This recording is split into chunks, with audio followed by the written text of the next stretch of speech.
Greetings, friends. Prepare for another thrilling journey as we delve into Reddit's most bizarre tales.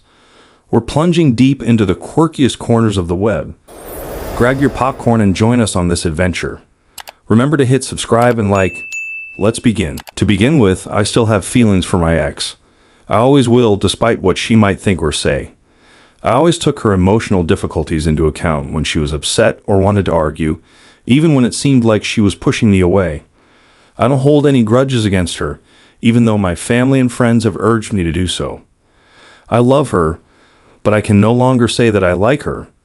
I gave everything to this relationship, even though she seemed not to notice it, and toward the end, she stopped showing any care altogether. I'm 35, and she's 20. The age difference is significant, and it probably worsened some of our problems. We met at work. At that time, I was just preparing to re-enter the dating world after a difficult breakup a few years earlier. I found her very attractive. Even though I'm a fairly shy person, I felt that I just had to talk to her. She, on the other hand, wasn't shy at all, though she didn't particularly like people. One day, we ended up working together alone, and she was the first to start a conversation. One of the first things she told me was that she's a very open person. She even shared a story about a tough situation that happened to her a few years ago with people she considered friends. I was taken aback by her openness, but her honesty encouraged me to open up as well. She often approached me at work asking for hugs, and we talked a lot. She seemed amazing to me, and soon we exchanged numbers. We continued talking after work, sharing personal stories and experiences. She said that I was the first person who really listened to and understood her. She felt special around me. She also told me that she had been diagnosed with borderline personality disorder, BPD, and was taking medication. She warned me that she had ruined all her previous relationships and that it was hard to be with her. But by that point, I was already falling for her and told her she was worth the effort. We would talk for hours, and sometimes she asked me not to hang up so we could fall asleep and wake up together. It seemed strange at first, but then I found something special in it. She would tell her friends about me, calling me handsome, wonderful, and kind-hearted. I was completely in love. She wasn't shy about showing affection in public, which made me feel wanted and loved in a way I had never experienced before. Not long after we started dating, she suggested we move in together. I knew it was too soon, but I agreed because I was in love. She seemed perfect. But soon problems began to surface. She often said that I spoke to her in an angry tone, even when I wasn't upset. My voice apparently sounded harsh to her during normal conversations. Explaining that it was just the way I spoke only made things worse. Sometimes she would stop talking to me for the rest of the day, while I kept apologizing and asking her to answer. To me, these seemed like small issues, just manifestations of her BPD, which we could manage. We moved in together, and it was a big moment for me. She had a child from a previous relationship, and I accepted him as my own. I loved him just as much as I loved her. We were becoming a family. She would tell me stories about her ex, about how he treated her poorly during her pregnancy. I came to dislike him even without meeting him. When we were moving, I finally met him, and to my surprise, he seemed like a decent person. We spent the day helping with the move, and I told him I didn't intend to interfere with his relationship with his son. When I returned home, though, my girlfriend was upset that we had gotten along. Over time, she started going through my phone and found an old conversation with my friends where we discussed the age difference. I had admitted that it felt strange to be 35 and interested in a 20-year-old, and they, in typical guy fashion, joked about taking advantage of the situation. I understand why this upset her, and to make things right, I called my friends and explained that the conversation had been inappropriate.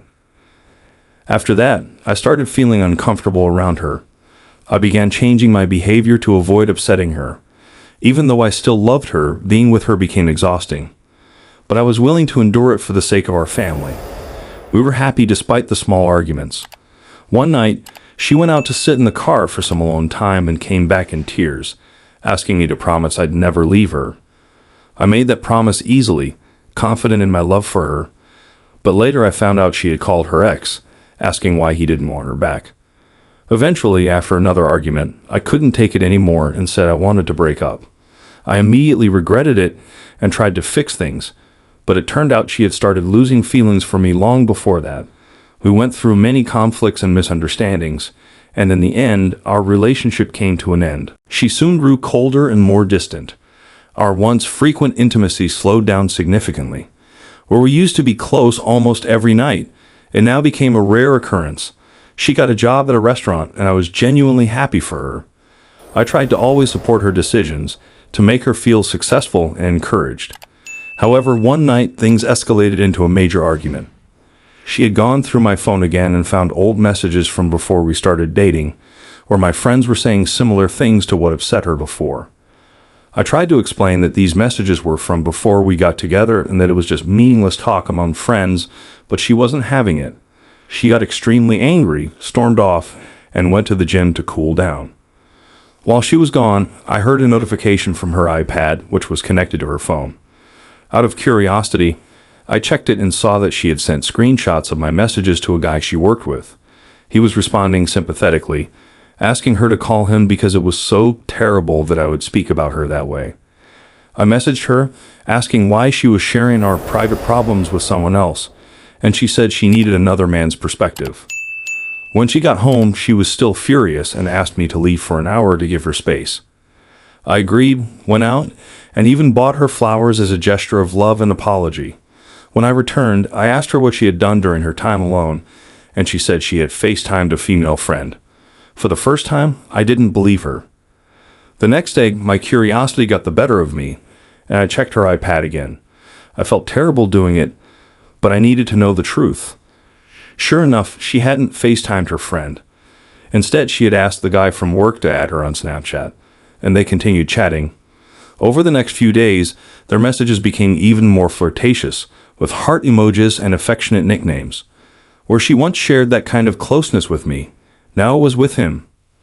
I confronted her about it, and she brushed it off, saying that's just how people at her work talk to each other.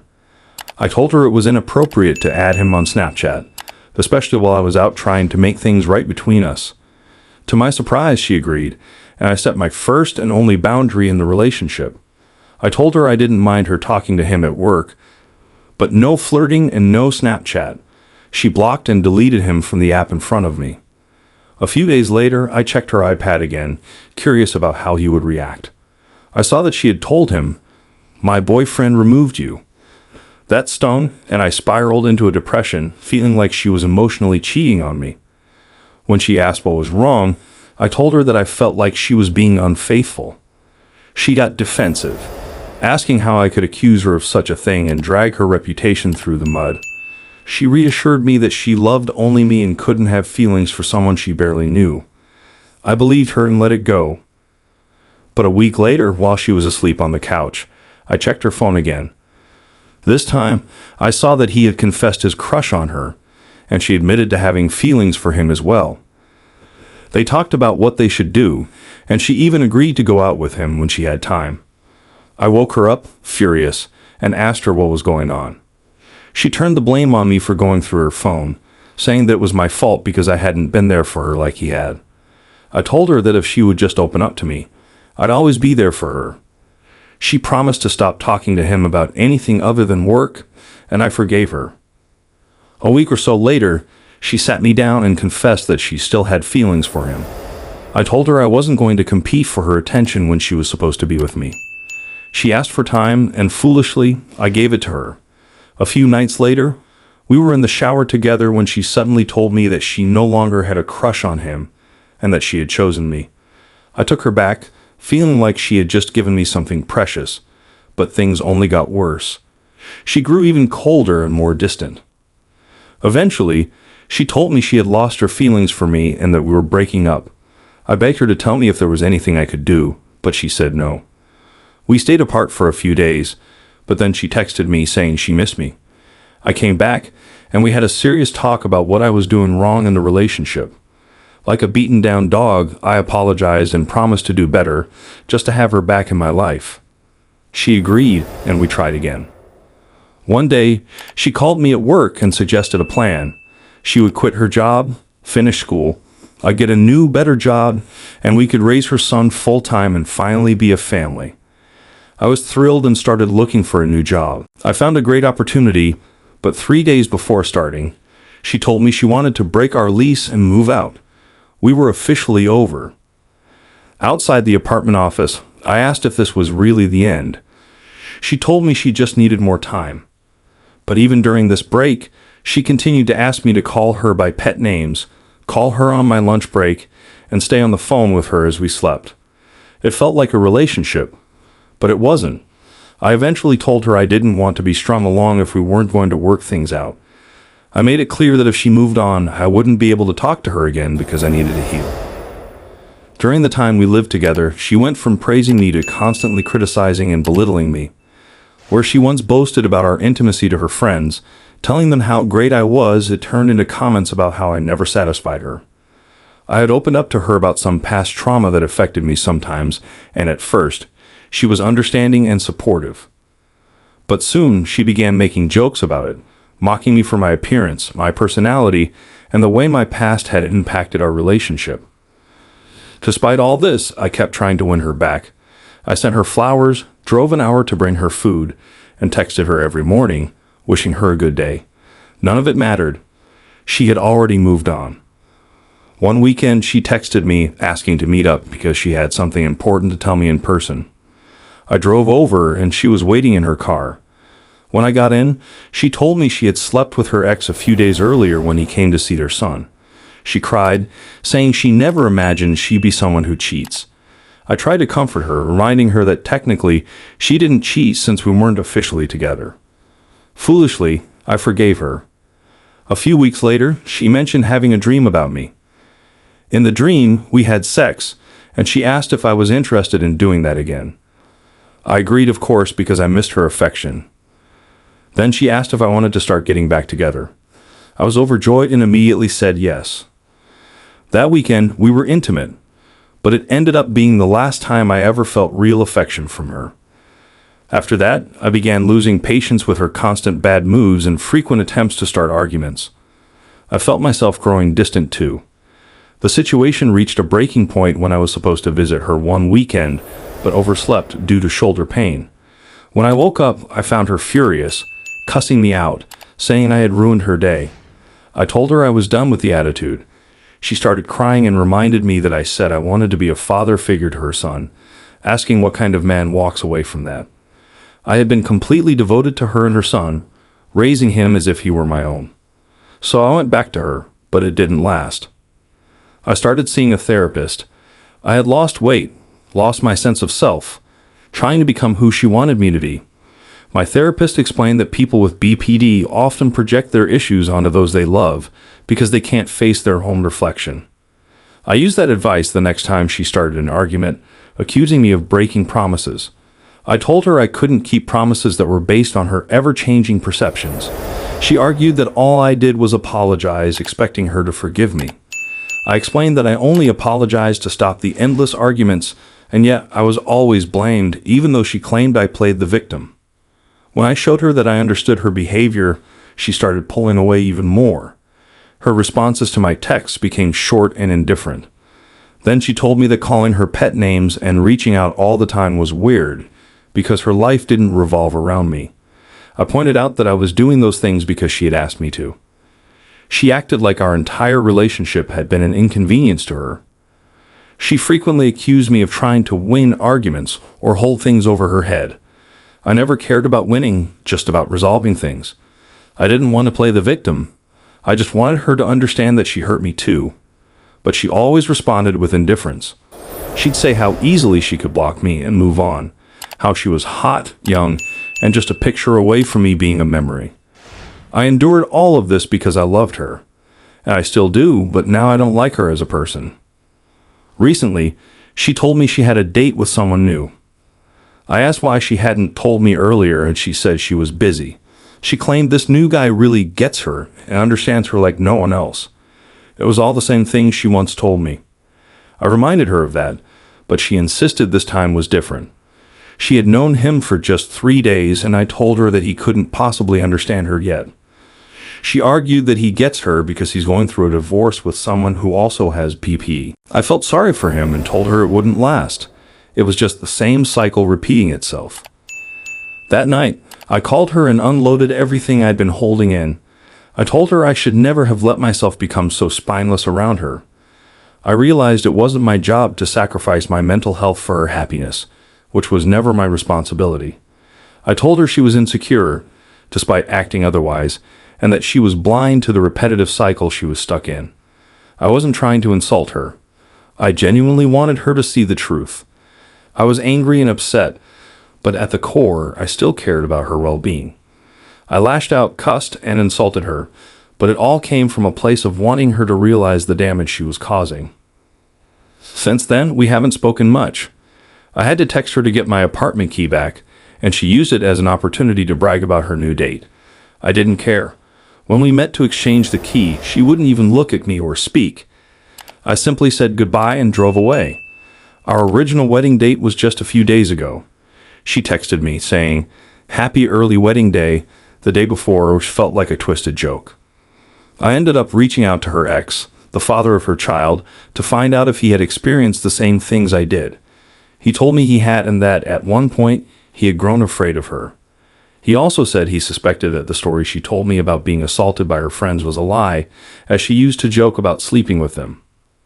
I asked if he had recently slept with her, like she confessed. He denied it, but mentioned that she had called him the day after visiting their son, saying she had dreamed about them sleeping together and that she loved him. It was the same story she had told me, using a dream as an excuse to reignite a connection. I'm finding some comfort in knowing that her ex experienced the same pain I did, which confirms my feelings of mistrust toward her. It's clear to me now that she was manipulative, and I was in an abusive relationship where I lost my sense of self. The hurt still lingers when I think of her. I do love her. I have a letter from her expressing how wonderful I was as a partner and how she looked forward to being my wife. But I can't bring myself to read it. It hurts too much. I have to remind myself that I didn't fall in love with her true self, but with a version of her that she presented to me. She even admitted she dated me to move on from her ex, but she seemed to have no trouble moving on with her current partner. It's strange how, despite all the verbal abuse and stress, I still question whether I would take her back if she called me today. Yet, I know moving on is what's best for me. I loved her deeply and would have done anything for her. Despite everything, I stayed by her side, but she chose someone else. Now I need to focus on healing. I've taken this pain as an opportunity for self-reflection. I've motivated myself to go to the gym, seek therapy, and I'm starting to take pride in the kind of partner and father I can be. I understand that I need time to heal, but I also believe that there's someone out there who will appreciate my love wholeheartedly. It feels like going through withdrawals. It's hard. I often struggle not to text her or dwell on memories of us. I truly loved her, BPD and all, and I always forgave her. But I can't be that person anymore. I've learned that setting boundaries is essential. Sometimes you can't prioritize your partner's feelings at the expense of your own well-being, which is something I wish I had done. I feel empty and alone right now, and being by myself triggers my anxiety. My social skills have taken a hit, and I'm working to rebuild relationships with friends and family that I pushed away for her sake. But despite everything, I've emerged with a renewed sense of pride and a commitment to becoming better.